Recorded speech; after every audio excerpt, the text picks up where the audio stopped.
So chairman అయ్యారు. Chairman అయిన తర్వాత ఈ 5 సంవత్సరాలు చైర్మన్గా ఉన్నారు మేడం.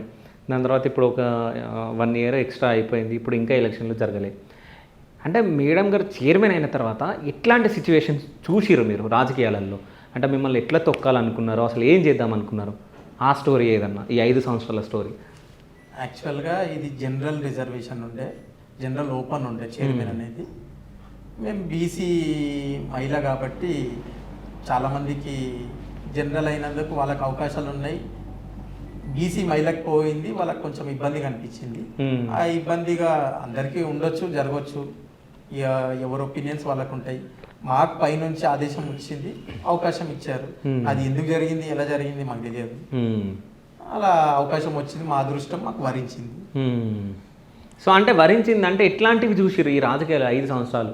అంటే మిమ్మల్ని, అంటే మీ పైన మాట్లాడడం కానీ ఎట్లాంటివి చూసిర్రు? అంతా బాగానే ఉండే.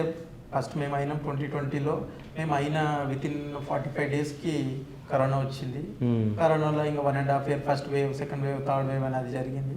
అది జరిగినప్పుడు అందరం కలిసిగా పని చేసుకున్నాం, అందరం మంచిగా ఉండే. మాది కౌన్సిల్ వచ్చి 18 మెంబర్స్, అందులో 15 మెంబర్స్ మా బీఆర్ఎస్ పార్టీ అందరు ఉండే. చైర్మన్, వైస్ చైర్మన్ మా ప్యానెల్ మాదే ఉండే. ఏదున్నా మనం అనుకున్నట్టుగా పోయేది. మంత్రి గారు మాకు బాగా సపోర్టివ్గా ఉండే. అందరికీ ఏదన్నా ఉంటే మంత్రి గారి దృష్టికి తీసుకెళ్తే ఆయన్ని సాల్వ్ చేసేది, అలా జరిగేది. ఓకే, కరోనా టైంలో అసలు మీరు ఏమేమి చేసారు? ఇక్కడ ఇబ్బంది ఏమొచ్చిందంటే కరోనా సర్వీస్ అందరం బాగా చేసినాం. అందరు కౌన్సిలర్లు, మాతో పాటు మా మంత్రి గారు అందరం చేసినాం. జనాల్లో ఏమేమి వసతులు కావాలి, వాళ్ళకి నిత్యావసరాలు కావడం, వాళ్ళకు భోజన ఏర్పాట్లు కానీ, ఎక్కడ వసతులు ఏదన్నా కావాలన్నా కానీ, లేకపోతే వ్యాక్సినేషన్స్ కానీ అన్నీ దగ్గరుండి చేయించడం జరిగింది. అందరు యాక్టివ్గా పార్టిసిపేట్ చేసారు, మా కౌన్సిలర్లు కానీ ఎవరు కానీ. కానీ ఇక్కడ మాకు ఇబ్బంది ఎక్కడ జరిగిందంటే వరదలు వచ్చినాయి. 100 సంవత్సరాల వరదలు అని చెప్పి అవి కొంచెం వర్షాలు ఎక్కువ పడడం.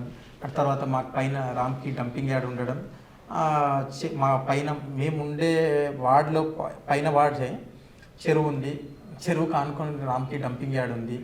అది వాళ్ళు లీచెడ్ వాటర్ వదలడం, అది ఫిల్ అయ్యి కాలనీలలోకి వచ్చి జనాలకు ఇబ్బంది పడడం, ఇంకా ఇళ్ళల్లో అన్నీ వాళ్ళకు ఉండడానికి ఇబ్బంది అయింది.